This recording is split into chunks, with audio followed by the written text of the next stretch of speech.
Bonjour à tous et bonsoir même. On va parler de biomimétisme ce soir sur bien évidemment l'architecture et la nature et bien évidemment le lien qu'elles ont, ces deux notions. Donc, le sujet qui nous anime ce soir, et on va parler pendant 30 minutes à peu près de ces deux notions-là, de quand l'architecture s'inspire de la nature. Le biomimétisme, donc. Alors, nous allons définir premièrement certaines notions que nous allons voir ce soir et on va notamment parler de végétal, on va parler du règne animal, mais aussi du minéral, qui sont en fait trois notions qui inspirent les architectes à concevoir. On va voir des approches formelles, on va aussi voir des approches fonctionnelles et aussi on verra aussi quelques approches écosystémiques. Ce sont en tout cas les trois grandes approches qu'il y a dans le biomimétisme. Alors, comme disait Sénèque, tout art est une imitation de la nature. Constantin Fédine dit aussi qu'il n'y a rien de mal à imiter l'essentiel et de savoir pourquoi on le fait. Comme dit Antonio Gaudí, que vous connaissez sûrement beaucoup quand on parle d'architecture, l'architecture du futur construira en imitant la nature parce que c'est la plus rationnelle, durable et économique des méthodes. Le biomimétisme, littéralement imitation du vivant, consiste à s'inspirer des solutions pour en transposer les principes et les processus en matière d'ingénierie humaine. Ce qui est intéressant avec cette définition qui nous intéresse ce soir, c'est qu'en fait, c'est une question d'imaginaire face à la nature. Un emprunt, on va parler de métaphore, d'analogie, de référence. Et j'attendrai de vous, en fait, certains retours pendant les projets que je ferai. Est-ce que vous trouvez que ça fait du sens, l'exemple que je vous montre? Est-ce que vous pensez que c'est une facétie d'architecte pour justifier son projet? Et si oui, c'est un projet qui vous parle, est-ce qu'il vous parle dans l'approche formelle, fonctionnelle ou en termes d'écosystème? Et ce qui nous intéresse donc dans le biomimétisme, en fait, c'est interroger les rapports multiples que l'architecture entretient avec la nature en tant que source d'inspiration pour permettre aux étudiants, aux clients, au monde, à la société d'approfondir cette volonté dans leur propre projet, présent ou futur, et d'affiner leur sens critique par rapport à l'architecture que l'on revendique. Donc, la recherche peut bien sûr se prolonger, par exemple, pour les étudiants, je pense à s'il y a des étudiants ce soir par mémoire, mais c'est surtout aussi dans l'acte de construire et l'acte de regarder la société dans laquelle on vit, parce qu'il y a des projets qui font appel à certaines notions de la nature, mais qui ne sont pas du tout verts dans leur réflexion. Donc, nous allons parler de ça aujourd'hui. La nature, ou à ses formes, des formes organiques, inorganiques, et on le voit qu'il y a toujours des références telles quelles dans l'histoire de l'architecture. Et le concept même de nature et la façon de s'y référer évolue considérablement à travers les époques, jusqu'aux idées actuelles du biomimétisme qui nous intéresse ce soir. Le séminaire ou le webinaire que nous allons voir aborde donc ce sujet à travers un parcours de plusieurs thématiques que j'ai citées. Donc, le terme biomimétisme peut-être vous paraît un peu mystérieux. Donc, c'est un terme qui vient de l'anglais biomimicry, popularisé par Janine Beninus en 1997 dans son livre intitulé Biomimicry, Innovation Inspired by Nature. Donc, il faut savoir que cette notion-là remonte aussi à peut-être plus longtemps. On retrouve les premières traces de la notion de biomimétisme dans les années 60, entre 50 et 62, on n'est pas très sûr. Tout dépend des sources que l'on étudie. Mais c'est un terme qui n'est pas si nouveau que ça, mais dont on parle de plus en plus dans notre monde contemporain au XXIe siècle. Donc, le terme de biomimétisme, quand je dis, vient de l'anglais biomimicry. Et la définition qui en est donnée, c'est que c'est une nouvelle science qui étudie les modèles de la nature, puis imite ou s'inspire de ces idées et procédés pour résoudre les problèmes humains.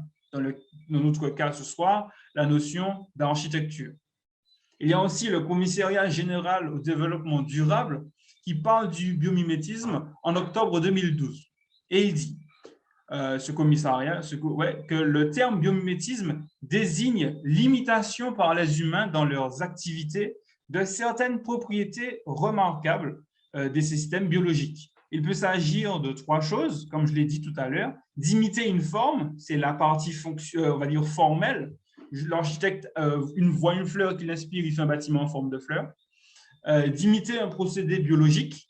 Donc là, on voit un système qui fonctionne, le fonctionnement de quelque chose de naturel. Donc, il essaie de reprendre ce fonctionnement-là pour le bâtiment, pour le rendre plus confortable ou plus agréable. Et ensuite, d'imiter un ensemble d'interactions présentes au sein d'un écosystème. Ça, c'est la partie, l'application écosystémique que nous avons vue. Maintenant, on va voir des exemples.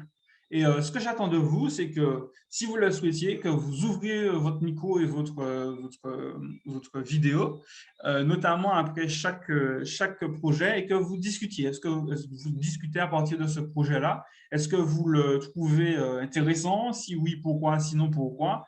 Et s'il vous fait appel au formel, au fonctionnel ou à l'écosystémique. C'est parti donc pour les projets que nous allons voir. Le biomimétisme en architecture, c'est bien, mais c'est aussi dans du design, dans les avions, dans le train, aussi dans des voitures qui ressemblent à des poissons-coffres. Voilà, l'idée, c'est que ce n'est pas nouveau dans l'architecture. Donc là, ce que je me permets de faire, c'est qu'on va parler d'architecture végétale, d'architecture minérale et ensuite d'architecture animale. Et c'est là que j'attends votre retour. Donc, c'est un livre en fait, qui a inspiré mes recherches que j'ai pu connaître durant mes études, notamment en master en architecture en France. Et en fait, ce livre, sur la notion végétale, révèle l'existence d'ouvrages d'architectes contemporains de grande qualité, hein, qui intègrent dans leur forme, consciemment ou inconsciemment, certains aspects du monde végétal. Donc, ce livre-là en parle comme tel. La sélection des projets présentés est accompagnée d'une partie théorique, scientifique, ainsi qu'à d'illustrations qui nous permettent de comprendre le rapport entre la nature et le projet. Donc, sans plus tarder, regardons qu'est-ce qui se passe. Ensuite, on parlera du minéral et on partira aussi sur les analogies animales. Donc là, comment ça se passe quand un architecte souhaite contrôler, par exemple, l'eau autour d'un projet? Eh bien, un architecte, donc là, on est dans la maison Maas Bommel par Factor Architecten. Donc là, c'est un projet en fait qui est très intéressant, qui a été fait à Amsterdam. Et l'idée est très simple. À Amsterdam, vous connaissez très bien la notion de rapport de l'eau, enfin, où se trouvent les maisons par rapport au niveau de l'eau, de la mer en l'occurrence. Et l'idée, c'est que quand ils ont besoin de construire, ils se sont dit qu'ils construiraient en fait des sortes de maisons qui suivraient le niveau de l'eau au fur et à mesure qu'il y ait des inondations ou non. Donc, à gauche, vous voyez hein, les maisons à sec, j'ai envie de dire. Et à droite, vous verrez en haut les maisons quand il y a donc des inondations. Ce ne sont pas des inondations, c'est l'eau qui reprend sa place à certains moments. Et du coup, les maisons suivent en fait la hauteur de l'eau au fur et à mesure que l'eau monte ou que l'eau descend. Donc là, je vais vous montrer, donc c'est la notion de plantes hydrophytes en fait qui suivent le cours de l'eau pour pouvoir s'oxygéner. Et donc là, l'idée, c'est que vous pouvez le voir sur la coupe en haut, nous sommes dans donc quand il n'y a pas d'eau, quand il y a une sécheresse par exemple, ou que l'eau est en bas du niveau de la maison, alors la maison repose donc sur un sol qui est sûrement très humide. Mais quand l'eau monte, la maison, par le biais en fait, de ces liens-là, la maison n'est pas comme un bateau, elle est reliée à certains poteaux, suit en fait le cours de la maison. Alors, je voulais savoir, est-ce que dans cette maison-là vous parle? Est-ce qu'elle vous fait penser à une facétie d'architecte ou plutôt à quelque chose qui fait du sens dans un milieu tel que celui? Est-ce que du coup, cette approche-là, elle est plutôt formelle, fonctionnelle ou écosystémique, selon vous, selon votre analyse? Oui, Yoro, Nathalie, allez-y. Alors, je ne sais pas si on m'entend. Oui, très bien. D'accord. Je pense pour ma part qu'il s'agit d'un système fonctionnel Et effectivement, je trouve que ça a du sens de s'inspirer en fait des plantes, comme vous avez montré, des plantes aquatiques qui s'adaptent au système de l'eau. Et je trouve que le système est bien pensé. D'accord. Très bien, merci beaucoup. Est-ce que quelqu'un d'autre veut participer? Je vais prendre juste un autre participant. Comme ça, on va avancer sur d'autres projets qui sont tout aussi intéressants, croyez-moi. D'accord. 5, 4 alors, pour répondre, effectivement, c'est fonctionnel. Là, on n'est pas dans du formel. Et effectivement, je pense que ce n'est pas du tout une facétie d'architecte. Là, c'est vraiment l'idée de s'intégrer dans un milieu qui est ce qu'il est, c'est-à-dire très humide et des fois inondé. Donc, l'idée, effectivement, c'est que c'est fonctionnel et que ce n'est pas du tout une facétie d'architecte, c'est vraiment s'adapter à son milieu, ce qu'est l'architecture d'ailleurs. Continuons. Là, c'est un projet que j'aime beaucoup, qui fait référence aux chutes de feuilles. Donc là, c'est une grange qui s'appelle la grange Somi, qui a été designée ou conçue par le studio Pali Fekete Architects. Et l'idée, là, est très simple. Donc, l'idée, en fait, c'est qu'on a en fait une étable, c'est comme une étable ou une écurie plutôt, hein, pour les chevaux. Et l'idée, c'est qu'en hiver, ils amassent des bottes de foin pour que les animaux puissent manger pendant l'hiver, pendant la partie froide de l'année, dans l'hémisphère nord, notamment. Donc, l'idée, c'est qu'ils mettent en fait, donc, au début de l'hiver, ils entourent le bâtiment avec ces bottes de foin.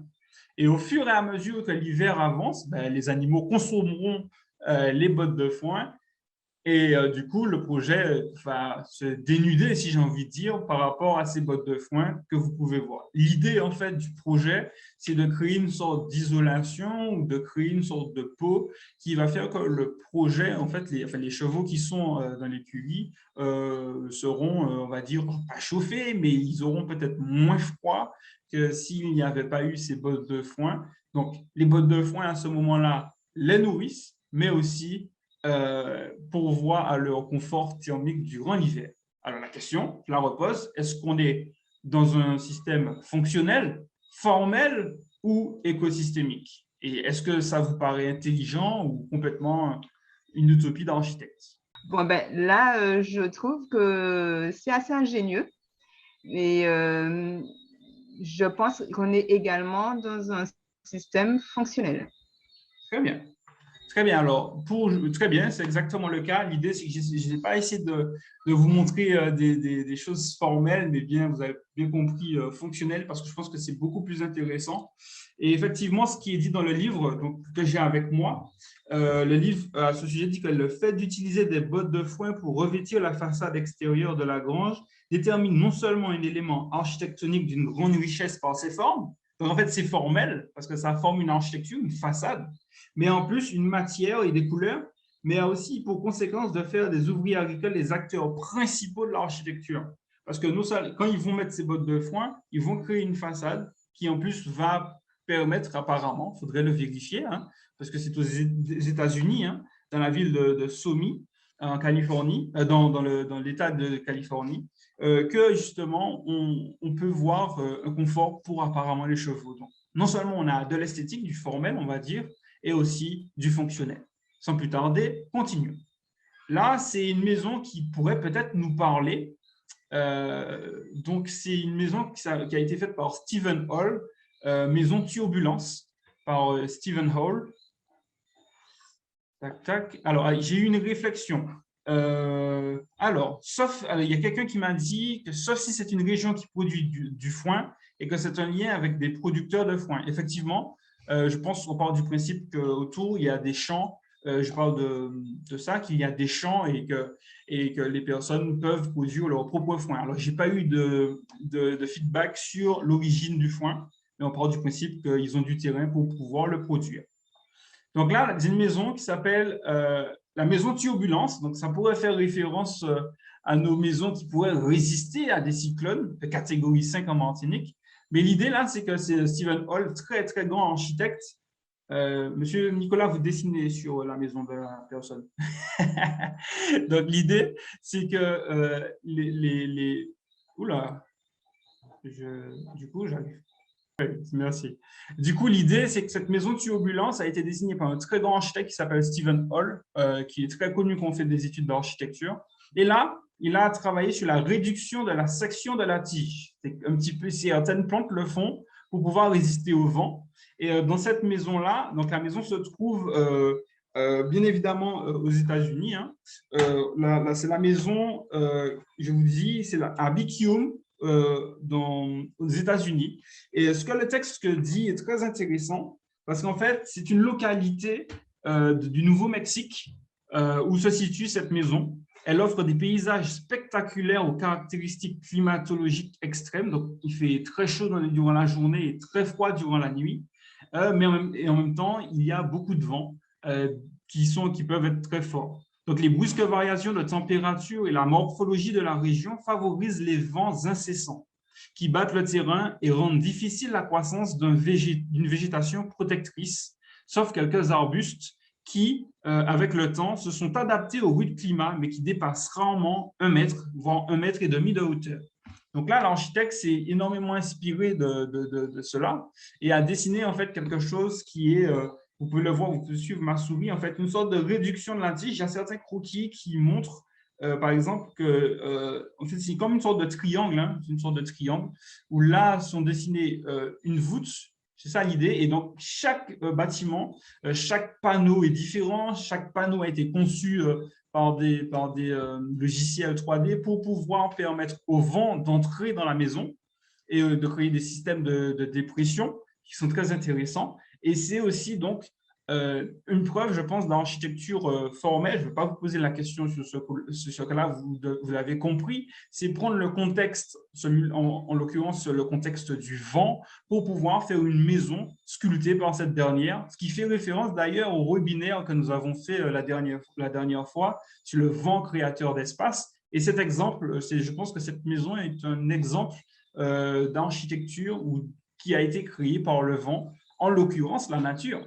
Donc, c'est très intéressant. Et oui, bien évidemment, dans ce cas-là, on est totalement formel. C'est le vent qui fait le projet. Continuons. Là, c'est l'Esso Hotel. C'est au Chili cette fois-ci. Et ça a été construit par Auer et Weber Architekten. Et l'idée de ce projet, en fait, est super intéressant. Moi, c'est l'un de mes projets préférés. C'est ce qu'on appelle l'adaptation à la topographie. Et les plantes le font très, très, très bien même. Et l'idée de ce projet est très simple. Donc, l'ESSO, qu'est-ce que ça veut dire, ESSO? C'est un anagramme qui veut dire, en fait, en français, l'Observatoire austral européen. D'accord? Donc, c'est the European Southern Observatory, ESSO Hotel. Et donc, l'idée de ce projet-là, c'est qu'on est dans un contexte qui est très rude, hein, vous l'avez compris. L'idée d'un désert, quelque chose qui n'est pas très confortable, qui n'est pas très végétalisé. L'idée, c'était de se protéger de la chaleur, mais aussi des vents qui peuvent être forts. Et l'idée de ça, en fait, c'est de se dire que ce projet-là ne se voit pas, mais s'intègre dans la nature tout en la regardant. Vous pouvez le voir en bas de l'image. L'idée, c'est qu'on a des cadres sur en fait, cet horizon infini, limite. Et l'idée, c'est donc de pouvoir s'intégrer à la topographie. J'ai pu trouver des coupes où on voit que le projet s'intègre vraiment dans le sol et en plan masse, il est presque invisible. Il s'intègre d'ailleurs entre deux mornes, si je puis dire, avec nos mots créoles. Il s'intègre entre deux mornes pour pouvoir faire le lien entre les deux, mais surtout s'insérer dans cette topographie. Là, encore une fois, on est dans du fonctionnel. L'idée, ce n'est pas de faire forcément du formel pour la forme. Là, ça ne représente aucunement un végétal ou quelque chose qu'on voit dans la nature. Non. L'idée, c'est que là, on est dans un contexte, encore une fois, dans lequel on s'insère. Et là, la volonté de l'architecte, alors il faudrait voir pourquoi dans l'historique du projet, il a voulu s'effacer, j'ai envie de dire. Alors, je pense que c'est climatique, mais est-ce qu'il y a quelque chose d'esthétique? Ça, je ne pense pas. Je pense plus que c'est mécanique, dans le sens où il y a beaucoup de vent, comme j'ai dit, beaucoup de chaleur. Et donc, l'idée, là, c'est vraiment de s'intégrer, de s'effacer le plus dans la nature pour pouvoir en subir le moins que possible les vicissitudes. Et là, on va partir donc de l'utopie. Alors, ça n'a jamais été construit. c'est très intéressant parce que c'est de l'utopie hein, dont on va parler. Ça s'appelle la cité des habitarbres. C'est super intéressant et ça a été fait par Luc Schwitten, en fait, qui est un architecte. Et lui, il voit le monde très différemment de nous. Hein. Il a une vision un peu plus utopiste. Et lui, il voit en fait cette cité qui se développe dans un environnement forestier, remodelé, adapté aux besoins d'un nouveau mode de vie à l'échelle de la ville. Là, on n'est plus à l'échelle du projet, on est à l'échelle de la ville. Les habitants, ils ne sont plus des consommateurs de nature, mais bien les acteurs de nouvel écosystème dont la gestion permet l'épanouissement de chacun et garantit une durée et une évolution à long terme de la cité. Les parois extérieures formant les façades des habitarbres, parce que c'est comme ça qu'ils les appellent, ce n'est pas habitable, mais c'est habitarbre.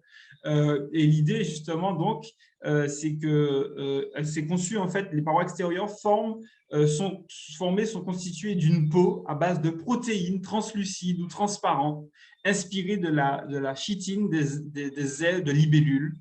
Ces biotextiles souples et résistants serait donc la façade et en fait la structure ce serait des arbres et on vivrait un petit peu dans ces arbres quoi. Donc c'est assez intéressant, c'est une vision et même les sols, il a pensé au sol, hein, comment ils seraient composés. Ces sols constituent une sorte de masse thermique nécessaire au stockage de calories et à la rediffusion de la chaleur. Donc bien évidemment, encore une fois, on est dans des pays tempérés, peut-être pas en architecture tropicale, mais il parle de ventilation naturelle des édifices calqué sur le modèle des termitières.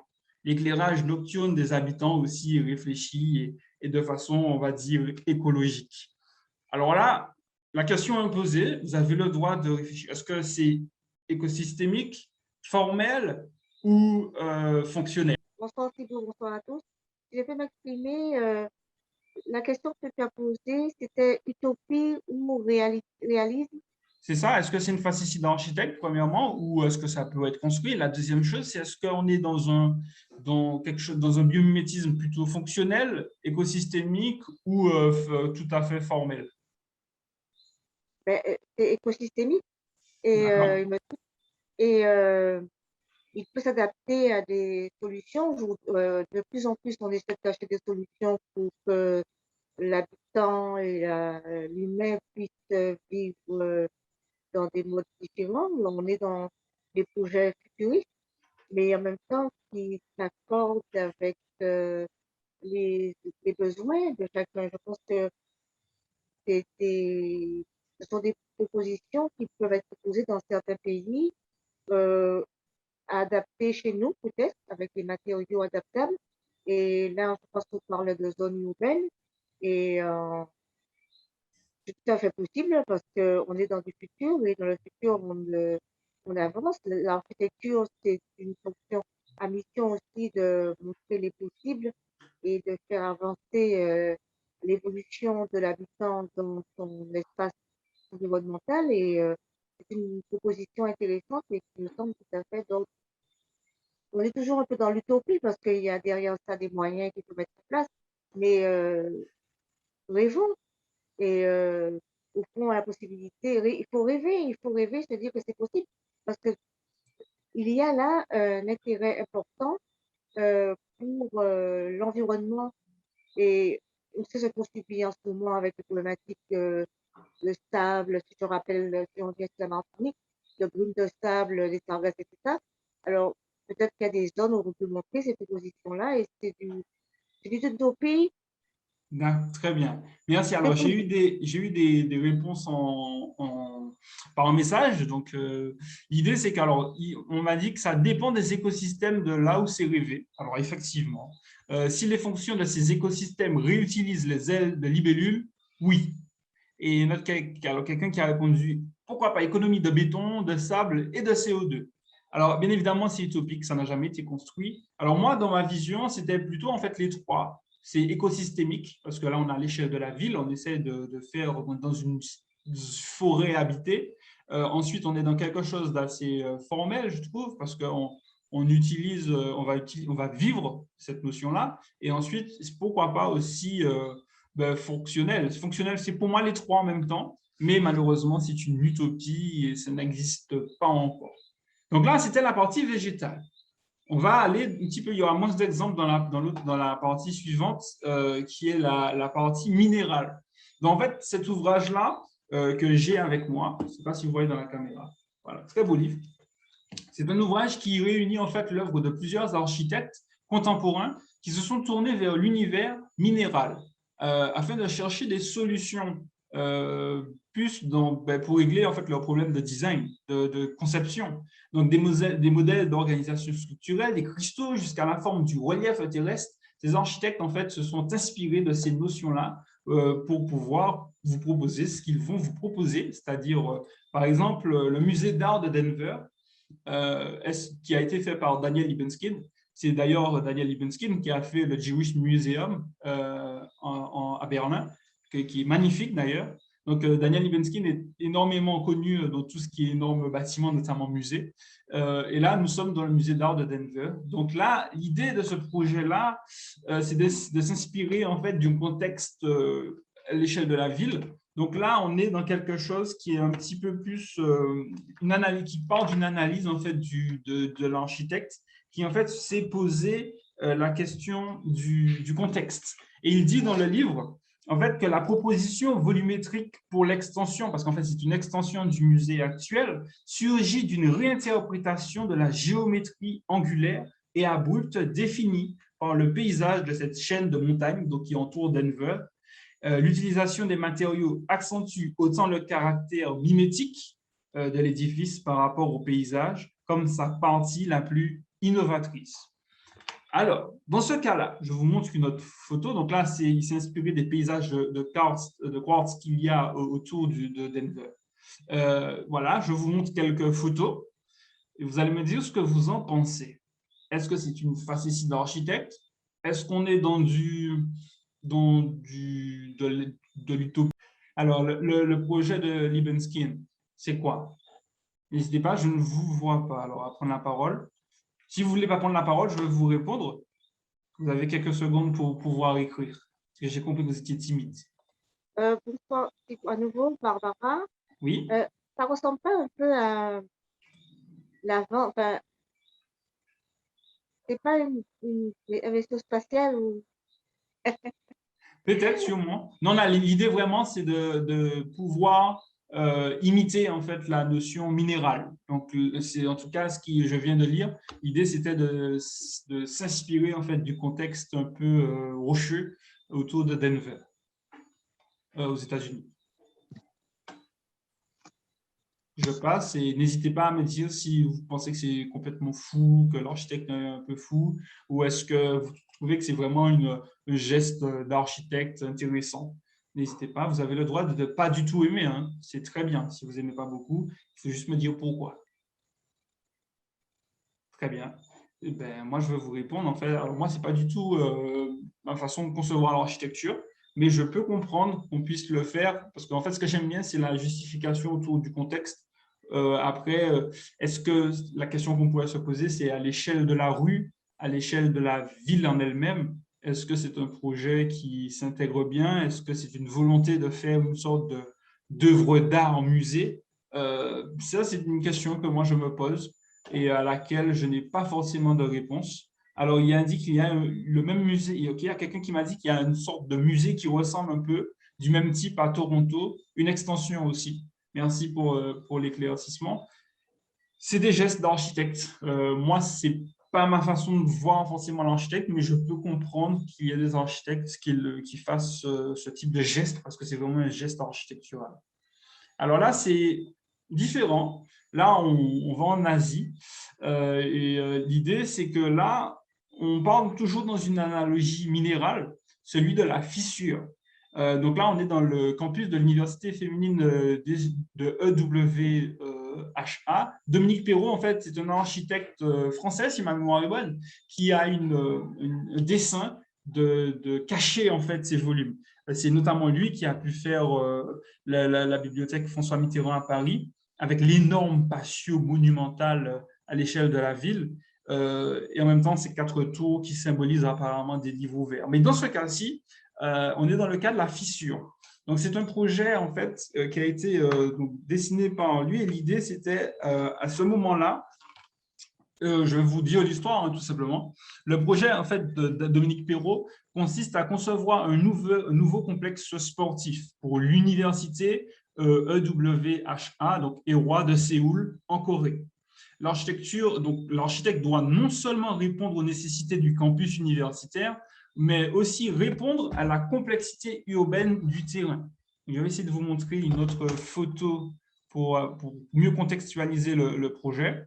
Voilà.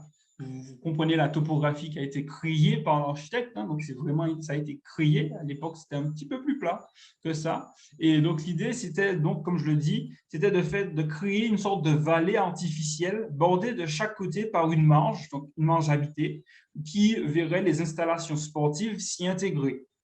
Donc, c'est tout simplement le fait de créer une nouvelle topographie qui influe le paysage aux alentours. On voit un terrain pour les festivals annuels et surtout un point de rencontre dans la ville et l'université. Les deux marges destinées au sport ouvrent la vie de l'université aux habitants de Shenzhen et vice-versa. Une fois à l'intérieur de cette vallée artificielle, le mouvement des passants et le flux général prennent une valeur positive en créant ainsi un nouvel espace public animé toute l'année. Dernière phrase. Cette faille creusée dans le paysage permet de générer des connexions est-ouest entre différents bâtiments du campus qui jusqu'à là étaient complètement désarticulés. Alors, qu'en pensez-vous de ce projet-là?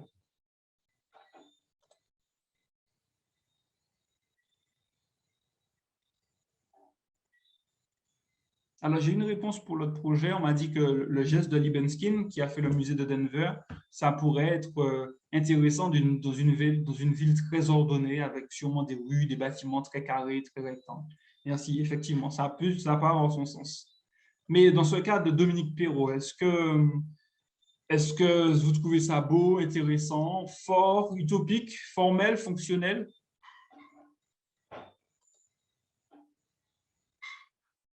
N'hésitez pas à écrire, je vais lire vos commentaires et vos réponses.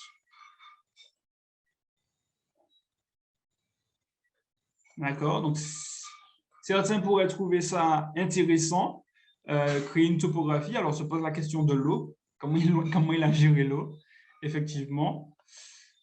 Est-ce qu'il y a... Non, personne ne veut prendre la parole à ce sujet-là. D'accord, je continue. Oui. Donc, l'idée, en fait... Oui, alors, attends, oui, bonsoir, bonsoir oui. à tous, Thibaut, Vas-y. Michel.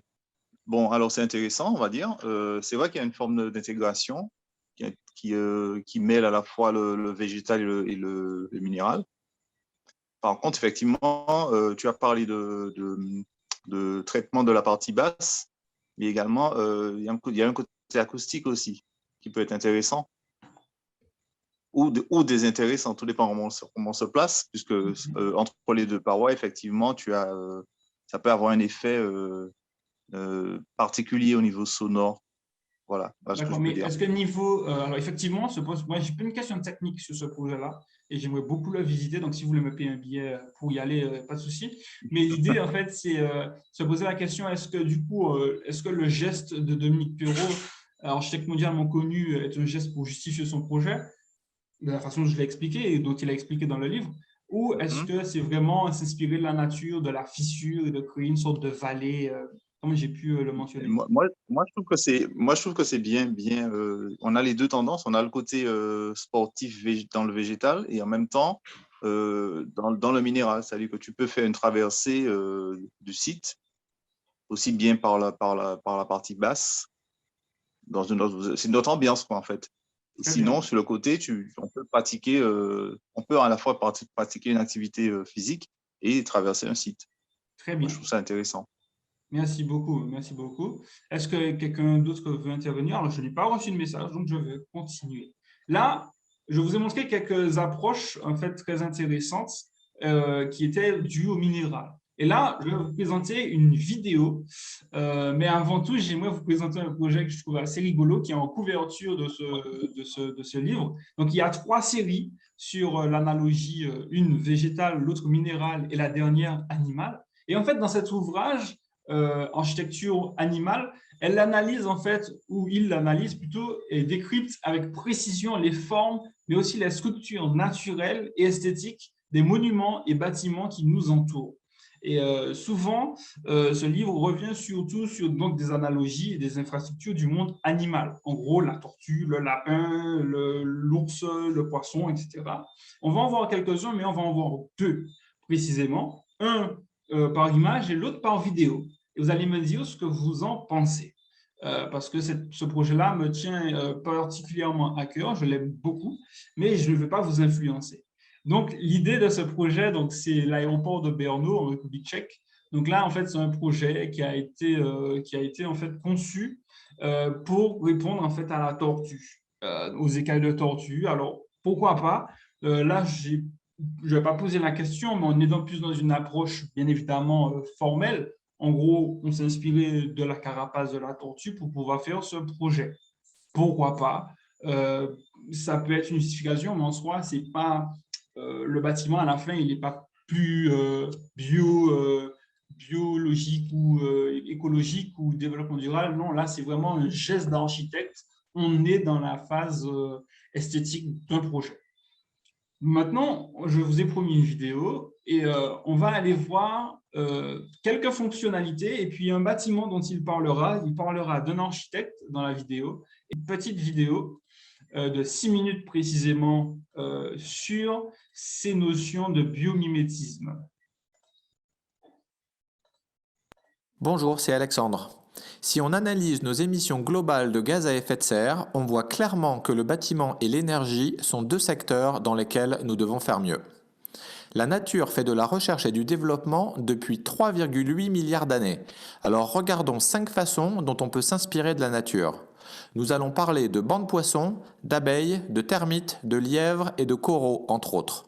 La musique de cette vidéo est également inspirée de la nature, je vous en dirai plus à la fin. Allez, dessinons.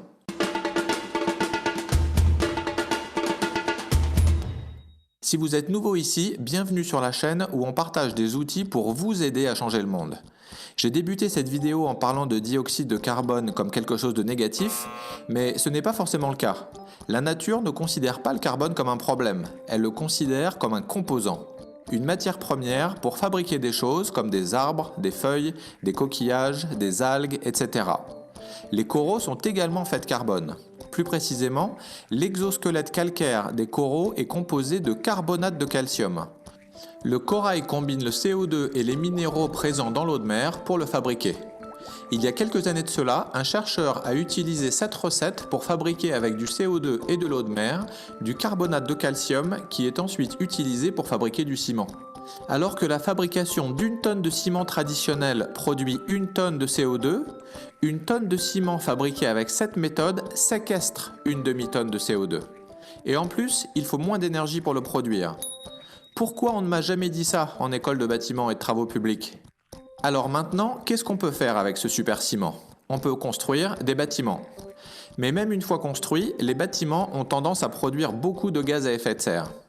Souvenez-vous de notre diagramme du début. 25% de nos émissions globales de gaz à effet de serre sont attribuées au chauffage et à l'énergie, et les bâtiments, résidentiels et commerciaux, sont responsables de la moitié de ce 25%, soit 12%. Les systèmes de chauffage, ventilation et climatisation, qu'on appelle aussi CVC, peuvent gaspiller beaucoup d'énergie et brûler beaucoup de combustibles fossiles. Avec près de 60% de l'énergie consommée par un bâtiment attribuée au chauffage et à la climatisation, nous devons vraiment améliorer ces systèmes. Alors, comment la nature s'y prend-elle?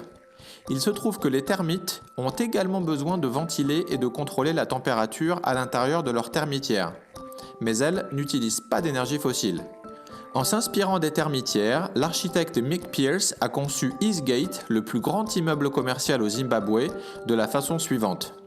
Comme une termitière, Eastgate utilise sa masse thermique pour stocker la chaleur pendant la journée et la libérer pendant la nuit. Le bâtiment possède également de nombreuses cheminées et conduits qui lui permettent de respirer. Pendant la nuit, l'air frais de l'extérieur rafraîchit le cœur de l'édifice. Pendant le jour, les larges cheminées centrales créent un courant de convection naturelle envoyant l'air chaud vers le haut et en dehors du bâtiment, ce qui rafraîchit continuellement le cœur. La grande surface de bâtiment exposée à l'air permet de dissiper efficacement la chaleur pendant la journée et d'optimiser la perte de chaleur pendant la nuit. Un peu comme les oreilles de grands lièvres d'Amérique du Nord et des éléphants les aident à réguler leur température corporelle. Tout cela permet à ce bâtiment d'utiliser 35% d'énergie en moins que les autres immeubles dans la même ville.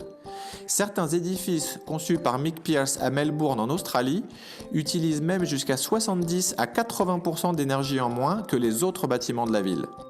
Il s'agissait là d'un exemple de CVC pour un bâtiment haut, mais certaines fourmilières peuvent atteindre des résultats comparables sous terre. Lorsqu'une brise souffle au-dessus de la fourmilière, elle aspire l'air se trouvant à l'intérieur et de l'air frais entre par les conduits présents à la périphérie. Il s'agit d'un phénomène bien connu en mécanique des fluides appelé l'effet Coanda. Les systèmes de chauffage, ventilation et climatisation peuvent également gaspiller de l'énergie lorsque les différents composants ne communiquent pas entre eux. Il arrive que divers appareils fonctionnent simultanément, utilisant ainsi de l'énergie inutilement.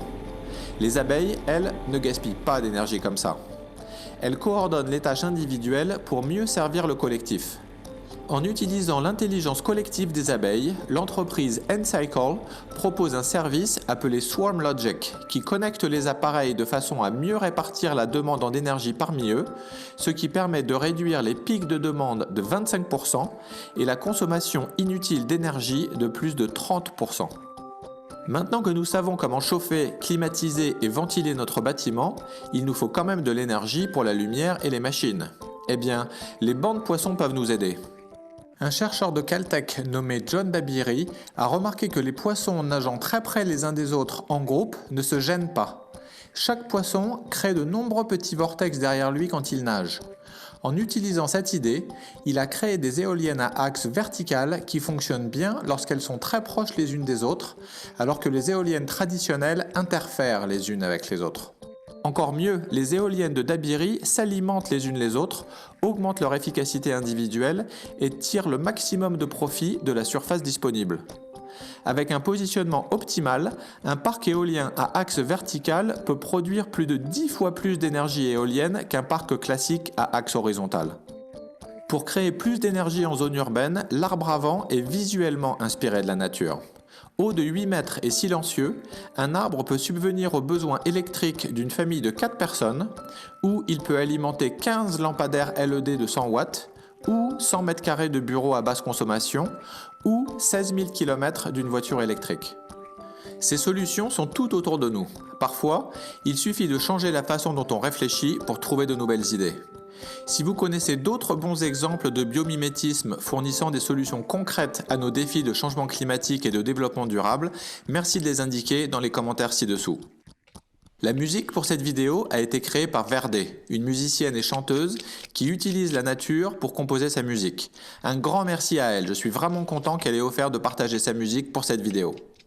Si vous avez trouvé ça utile, merci de partager et de vous abonner à la chaîne pour plus de vidéos sur l'écologie et le changement climatique. Si vous voulez m'aider à faire grandir cette chaîne, vous pouvez également faire... Donc, vous l'avez bien vu, hein, le règne animal nous inspire énormément dans la conception. C'est notamment en fait, le bâtiment que vous avez pu voir de coup d'œil. C'est le bâtiment de Monsieur Mike Pierce, au Zimbabwe, qui a pu notamment dessiner un projet qui ressemblait à une termitière dans son fonctionnement. Et l'idée, c'est que je vous ai trouvé cette petite coupe de chaque cellule. Et en fait, l'Eastgate, comme vous l'avez vu, est un centre commercial, l'un des plus grands de la ville et même du pays.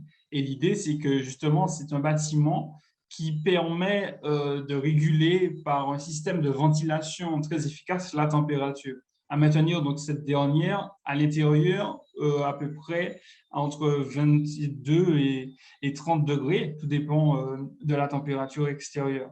De nombreux scientifiques ont donc étudié la structure de ces termitières pour savoir comment ces insectes arriveraient à réaliser ou arrivent jusqu'à aujourd'hui à faire un système de refroidissement sans énergie, qu'elle soit électrique ou non.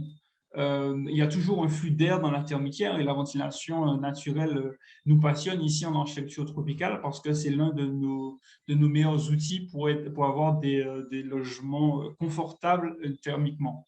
Leurs études ont démontré qu'un système de ventilation très ingénieux dans les termitières était mis en place et c'est ce que M. Pierce a essayé de faire dans ce bâtiment-là. Donc là, vous avez vu la vidéo. Donc en fait, la question qu'on pourrait se poser, et après vous serez libre de débattre si vous le souhaitez, ce serait bien évidemment de se poser la question de l'architecture biomimétique. Est-elle une continuité de certains mouvements architecturaux? On a sûrement vu que ce soit l'architecture moderne, dans cette architecture, il y avait l'art déco, etc. On a vu aussi d'autres mouvements que vous connaissez tous. On a fait au début appel à M. Gaudí, qui a fait notamment la cathédrale à Barcelone, qui n'est toujours pas finie d'ailleurs, qui s'inspire en fait de formes naturelles. On a toujours essayé de représenter la nature dans l'architecture que l'on faisait, mais là, le biomimétique, selon moi, va un peu plus loin. Le biomimétisme va un peu plus loin.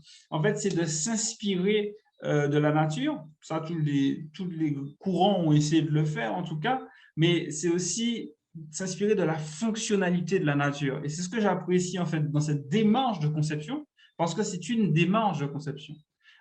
Avec cette idée en tête, notre rapport à la nature évolue. Et on a eu un débat, notamment au CAUE, est-ce qu'on intitulait ce webinaire, est-ce que quand la nature inspire l'architecture ou quand l'architecture inspire la nature, s'inspire de la nature. Et tout de suite, il y a une différence qui se crée. Là, il se poser la question de notre rapport à cette nature qui évolue. Elle n'est plus juste une pourvoyeuse, si je peux dire, de matière pour construire, exploiter, comme on est en train de le faire aujourd'hui. Non, c'est une source d'idées. Et on s'inspire de ça. Alors, certains pourraient se poser la question, ceux qui sont détracteurs du biomimétisme, il y en a sûrement, est-ce que ce ne serait pas un alibi pour bonne conscience?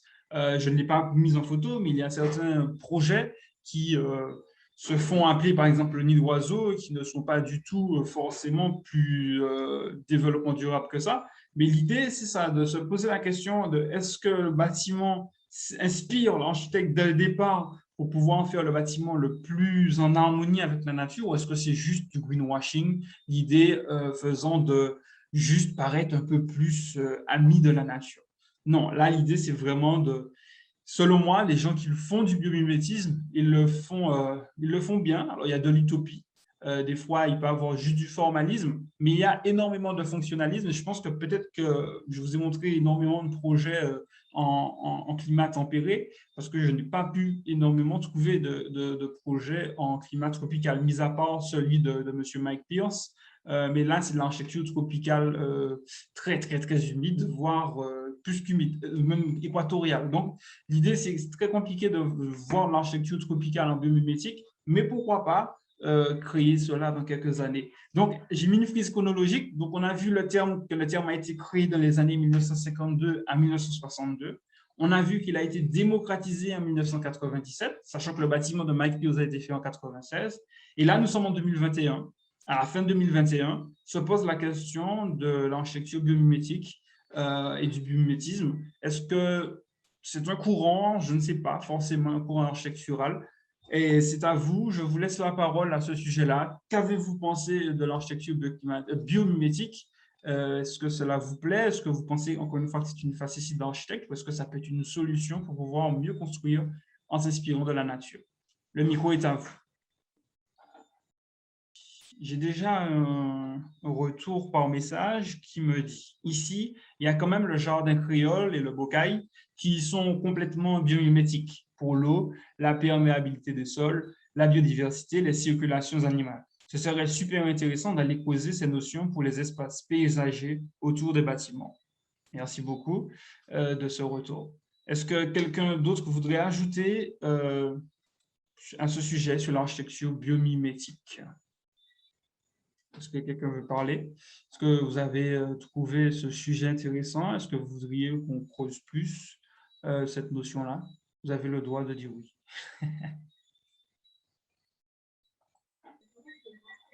Allez-y. Bonsoir à tous, vous m'entendez? Oui, très bien, Monsieur Nicolas, c'est ça? Oui, c'est ça. Alors, je vous appelle de la Guadeloupe. Très bien. Enfin, voilà.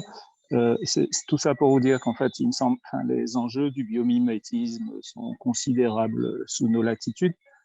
C'est aussi près, comme vous l'avez dit, que la plupart des projets que vous avez montrés sont des projets, on va dire, en milieu tempéré, pour l'essentiel. Et que nous, alors j'ai oublié de me présenter, je suis enseignant en art appliqué en lycée professionnel. Donc c'est un peu ma tâche devant chaque élève tous les jours d'expliquer les enjeux du design, puisqu'en technologie, sur le programme de technologie de collège, on se retrouve face à un public en fait qui ne sait pas pourquoi les choses sont comme elles sont. Donc nous, en lycée professionnel, on les initie, si vous voulez, au design aussi bien de communication, design d'espace, design produit et aussi design de mode. Et là, ce soir, j'ai trouvé la thématique intéressante parce que justement, le biomimétisme, c'est devenu presque un mot à la mode. Et on le voit un petit peu à travers les exemples que vous avez utilisés. On a du mal, nous, on va dire, sous nos latitudes, à s'y retrouver tout simplement parce qu'on a des contraintes de construction qui sont celles des contraintes antisismiques et anticycloniques. Et le biomimétisme, si on réfléchit à peu près logiquement et qu'on voit la façon dont les choses évoluent sur notre planète, on va devoir creuser et approfondir cette notion et la pousser dans ses derniers retranchements. Il y va de notre survie, enfin c'est l'approche que j'en ai en tout cas. Au niveau du biomimétisme, les exemples que vous avez montrés, je les ai trouvés intéressants pour aborder le biomimétisme. Je parle de l'aspect formel et de l'aspect fonctionnel. Mais je pense qu'on a un stade où il faudra aller encore plus loin. Et je pense par exemple au travail de certains. Alors, je vous donne les noms que j'ai en tête, hein, je ne les ai pas tous. Vous avez une enseignante du MIT qui s'appelle Neri Oxman. On retrouve un reportage sur elle dans une série sur le design qui s'appelle Abstract et qu'on retrouve sur Netflix, qui utilise, comment dire, vraiment l'aspect. Elle a poussé le biomimétisme, si vous voulez, à essayer d'exploiter les principes, comment dire ça, naturels pour créer de la matière, en fait, et pourquoi pas de l'architecture, en évitant que l'homme ait réellement un impact dessus. C'est-à-dire que dans ce qu'on présente de l'architecture jusqu'à présent, l'homme est au centre des choses. Et je pense que l'avenir du biomimétisme passe par le fait que l'homme accepte enfin de faire partie d'un tout.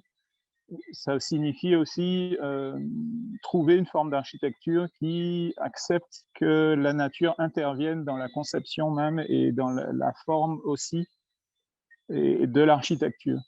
Pour moi, la prochaine étape, c'est celle-là. Alors, je ne suis pas un scientifique, je ne suis pas un architecte, donc je l'ajuste comme ça, puisque je vous écoute depuis tout à l'heure mon appréciation des choses. Dans notre architecture créole, on s'est évidemment adapté à notre climat et aussi à nos besoins. Je ne vais pas pousser le truc à prétendre savoir comment les choses vont devenir. Le jardin créole s'explique pour des raisons d'autosubsistance, s'explique aussi pour des raisons d'isolant thermique d'une certaine façon ou un système végétal qui permet aussi de favoriser la ventilation d'une maison. Voilà, tout ça, c'est pour moi l'enjeu, il est plus au niveau, comment dire, fonctionnel, comme on l'a vu sur l'exemple de ce bâtiment là au Zimbabwe, que dans l'aspect formel. On s'est beaucoup laissé aller à ce que je me permets d'appeler des modes. C'est-à-dire qu'en gros, on veut que ça ait une forme particulière. On fait ce qu'on appelle une espèce d'architecture signal, comme l'exemple que vous avez donné à Denver. Et là, je me demande si, encore une fois, je vais loin, si pour notre subsistance, notre survie, il ne faudrait pas aller plus sur de la fonction, c'est-à-dire se dire, OK, on doit tenir compte du CO2, on doit tenir compte de l'ensoleillement, on doit tenir compte. Et finalement, pousser ça peut-être beaucoup plus loin en disant, bon ben, il y a un terme aussi en design qui s'appelle le slow design, c'est-à-dire on laisse faire les choses et on s'adapte à elles. Est-ce que ce ne serait pas ça l'avenir du biomimétisme? C'est la question que je me pose. Donc, peut-être que j'ouvre le débat, peut-être que je le complexifie, je ne sais pas. Je laisse les autres auditeurs s'exprimer là-dessus, ou ils peuvent avoir un avis complètement différent sur la chose. Enfin, voilà, c'est ce que je tenais à dire ce soir. Merci beaucoup. Merci de votre intervention très riche. Effectivement, le débat est lancé. C'est vrai que je n'ai pas pu montrer des projets d'architecture tropicale et peut-être qu'on devrait commencer à y réfléchir. Peut-être que je suis trop utopiste, mais je ne pense pas. Il faut s'en inspirer et creuser. Alors, le débat est lancé. Si vous voulez participer, n'hésitez pas. Est-ce que quelqu'un veut prendre la parole? Sinon, j'ai des questions pour vous. Est-ce que quelqu'un lève la main ou est-ce que je vois un micro s'activer? D'accord, très bien. Alors, j'ai eu en fait une question, deux questions même. Face au réchauffement climatique, c'est des observations pour cette fois-ci avec une question. Face au réchauffement climatique, cette architecture répond à cette problématique, donc l'architecture biomimétique. Quels matériaux utiliser? Très bonne réflexion parce que du coup, se pose la question des matériaux. Est-ce qu'on va utiliser un béton qui est très énergivore ou est-ce qu'on fait du bois? Quel type de bois? Quelle essence? D'où vient-il? Est-ce qu'on va prendre du métal aussi qui peut aussi poser des problèmes quand on le fabrique? Donc, c'est vrai que ce sont des questions et je n'ai pas la réponse. Dans le cas de Mike Pierce, il utilise beaucoup le bois et la brique au Zimbabwe. Notamment la brique au Zimbabwe à Melbourne, il a utilisé dans un bâtiment qui s'appelle le CH2, si je me rappelle bien, du métal et du bois. Donc là se pose la question aussi des matériaux utilisés, effectivement. La deuxième question, la démarche a-t-elle un sens hors des objectifs de développement durable? Alors, je n'ai pas parlé de développement durable, à part dans la vidéo qui vous a été montrée. Et personnellement, je n'ai pas voulu vous parler, ne serait-ce que effleurer la notion de développement durable, parce que j'ai un petit peu du mal avec cette conception de développement durable sur les trois piliers que l'on connaît. Moi, j'ai vraiment voulu vous montrer de l'architecture, voilà, vraiment faire un petit voyage à travers le monde sur des principes d'architecture biomimétique, donc en rapport avec la nature. Mais bien évidemment que ça touche le développement durable de plein fouet. Donc c'est oui, en général, nécessairement fonctionnel, parce que c'est pas parce que le bâtiment a une forme de fleur qu'on va sauver le monde, non. C'est parce qu'on a pris les fonctionnalités de certaines espèces, animales, minérales ou végétales, pour les intégrer dans le bâtiment qu'on va agir bien évidemment sur notre consommation, sur notre confort et notre façon d'habiter. Donc oui, fonctionnellement, c'est beaucoup mieux qu'esthétiquement. Et de toute façon, comme vous l'avez dit, M. Bernard, la nature est esthétiquement formelle. Je suis tout à fait d'accord. Alors, le débat est lancé. Est-ce que vous avez une dernière intervention avant que nous changeons de sujet ou que nous mettions fin à ce webinaire? Oui, bon, je reviens un petit peu sur les matériaux. Bonsoir, je suis Marlene de Guadeloupe. Très intéressée par le webinaire bioclimatique parce qu'on s'est rendu compte que dans l'armée, ils ont réussi à se fondre pour ne pas être vus. Hein. Ils utilisent des techniques comme le mabouya, entre guillemets, qu'on utilise à l'animal. Je reviens sur les matériaux parce que certaines contrées d'Afrique, ils utilisent la boue et de la paille pour construire leur habitation et qui est un petit peu comme les termitières, ils sont très bien, ils respectent l'écologie. Et c'est pour ça que j'ai posé la question pour la Guadeloupe, parce qu'il y a le tuf, mais le tuf, il est friable. Il y a le bois, certes, mais quel type de bois? Voilà, c'était ça, c'était pas pour vous embêter, mais c'est vrai que certaines contrées d'Afrique nous donnent l'exemple, voire même en Antarctique, ils font des igloos, donc avec la glace. Hein. Nous, qu'est-ce qu'on pourrait faire chez nous? Très bonne question. C'est bien évidemment les matériaux. Je sais qu'en Bretagne, ils sont où j'ai pu étudier, ils sont très en avance sur l'architecture de terre. C'est vraiment quelque chose, que ce soit le pisé ou le BTC ou toutes les autres formes de l'adobe, etc. C'est vrai que ce sont des systèmes qui sont super intéressants. On a pu faire, je sais en Martinique, je ne sais pas pour la Guadeloupe, mais en Martinique, je sais qu'il y a eu des ébauches avec du bois pomme, du fumier, etc. Oui, des tentatives, en tout cas dans l'architecture vernaculaire de l'époque, de faire en fait avec ce qu'on avait, des matériaux qu'on avait, donc du bois, du fumier, de la terre. Ça a été des ébauches qui ont été mises en place. Je sais qu'il y a Kebati qui s'est posé aussi ces questions-là. Donc, c'est une association en Martinique que nous avons aussi, qui s'occupe aussi de ces notions de matériaux biosourcés, qui se pose aussi la question de est-ce que la terre pourrait être un exemple d'architecture future aux Antilles françaises. Oui, moi je pense que oui, se pose la question bien évidemment des vicissitudes que nous rencontrons, telles que notamment les séismes dans nos contrées. Alors, moi je suis tout à fait ouvert à analyser ces notions-là. Il faudrait se poser la question de l'architecture de terre aux Antilles. Ça pourrait être un très bon webinaire, pas voir s'il y a de la matière dessus. Mais c'est vrai qu'il manque peut-être, en tout cas avec le savoir que j'ai sur ces notions-là, il me manque peut-être du recul sur l'architecture en terre en Martinique ou en Guadeloupe.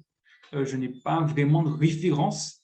Peut-être qu'il y a eu des cases qui ont été faites, peut-être quelques maisons que je ne connais pas, mais il n'y a jamais eu de grands bâtiments ou de grandes granges, de grandes fermes qui ont été faites comme en France, par exemple, notamment en Bretagne, où je sais qu'il y a une architecture de terre très importante.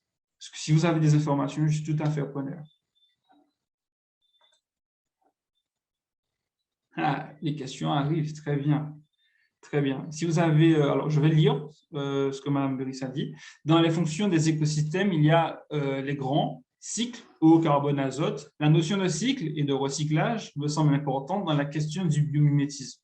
Il y a un beau mouvement architectural qui utilise fort le recyclage, certes pas sur des bâtiments signaux et urbains, et c'est malheureux, comme montré dans les exemples, mais en milieu rural.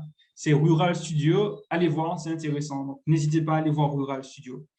Si vous avez des questions sur les matériaux, n'hésitez pas. Alors, il y a des questions qui commencent à arriver. Ne peut-on pas valoriser les sargasses et la bagasse? Alors, ça commence. J'ai vu des gens qui utilisaient, même si ce n'était pas du béton porteur, mais c'était du ciment avec de la bagasse. Les sargasses commencent aussi, il y a des études qui sont en train de se faire. Je pense qu'on a un petit peu un manque de recul, ça demandera du temps. Et puis le bambou, c'est là le fameux débat qui nous anime, nous en tant qu'architectes. Alors on verra 50-50, ceux qui disent « ouais, mais non, on n'a pas les techniques », et puis d'autres qui disent « oui, mais il faut essayer ». On s'arrache sur ces débats-là, mais je pense qu'on n'a rien à perdre à essayer. En Martinique, terre cuite et bois Ayambao de Jennifer Baratini. Effectivement, si vous allez sur notre site, on a pu visiter bien évidemment un projet qui utilise la terre comme isolant thermique. Elle vous expliquera. Elle s'appelle le concept Ayambao, A-Y-E-M-B-A-O. Donc, vous pouvez le voir dans les messages. Alors, sargasse salée et arsenic. Voilà, là, vous lancez des débats compliqués. C'est pour ça qu'on manque de recul. Effectivement, il faudrait essayer. Je sais qu'il y en a qui le font à l'échelle artisanale, de faire des briques de sargasse selon mes retours, mais je pense qu'il faudrait essayer à l'échelle d'une cabane, à l'échelle d'une maison, essayer ça, voir si pour la santé il n'y a pas de problème, voir si c'est pérenne plutôt dans le temps, voir si… Il faut essayer, je pense, mais on a peur parce qu'aujourd'hui on a tellement de barrages en termes de maîtrise d'ouvrage et de maîtrise d'œuvre que je pense que les gens sont un peu frileux et je peux comprendre ça, mais il faudrait essayer de l'expérimental. La transformation en plastique est possible aussi, effectivement. Alors, est-ce que du coup, ça rentre dans un phénomène de biomimétisme? Est-ce que ce n'est pas du réemploi plutôt? Ça, je me pose la question, parce que le biomimétisme, c'est vraiment pas s'inspirer de la nature. Le plastique ayant subi une transformation, je soulève le débat. Je n'ai pas forcément de réponse concrète à ce sujet-là. Si quelqu'un veut prendre la parole, s'il y a des architectes avec nous qui ont une réflexion à ces sujets-là, n'hésitez pas à prendre la parole, notamment M. J.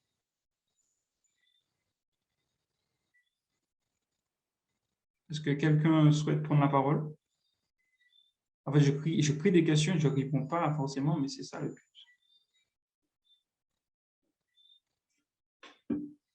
On va prendre une dernière intervention, si vous le souhaitez, avant de conclure, à part si vous avez d'autres questions.